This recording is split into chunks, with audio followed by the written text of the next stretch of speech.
La première des qualités d'un ingénieur du son, que ce soit pour le studio ou pour la scène, c'est d'abord l'écoute. Il faut écouter parce que nous sommes comme des convertisseurs. Hello RDI Découverte, moi c'est Oubda Eliezer, ingénieur du son à Hope Music. Aujourd'hui, je vous amène à la découverte de mon univers. Suivez-moi.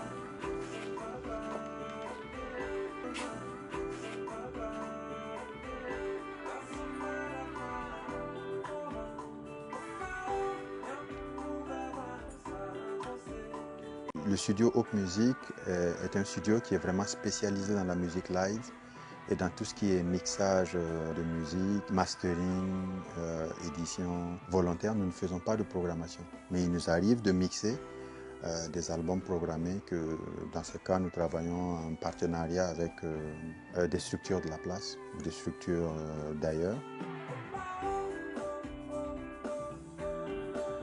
On peut dire que la musique a commencé avant la médecine. Moi, j'ai commencé par la musique. Dans mes années de lycée, ma mère m'a inscrit à un cours de solfège au Sainte-Baptiste, juste à côté de l'université. Et je faisais ça les soirs, je pense 3 soirs dans la semaine. Et c'est là-bas que j'ai commencé à jouer du clavier. La passion est venue tout doucement. Chaque fois que j'évoque ce chapitre de ma vie là, je ne peux pas m'empêcher de rendre hommage à un aîné, pas de beaucoup, mais un aîné, quelqu'un qui m'a vraiment inspiré, qui s'appelle Jonathan Kaboré, qui va se reconnaître. Maintenant, il est aux États-Unis.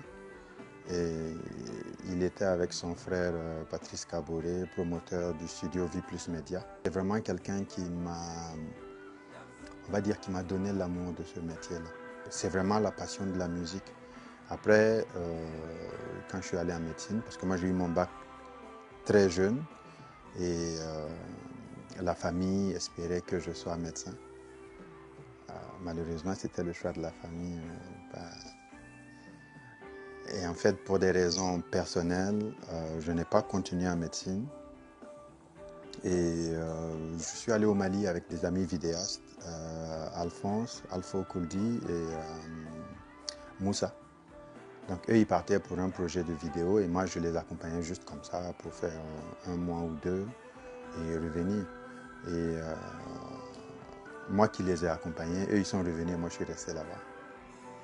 Et c'est comme ça que voilà, commence, on va dire, ma carrière en tant qu'ingénieur du son. On commence dans un home studio, après on est contacté par des studios plus grands.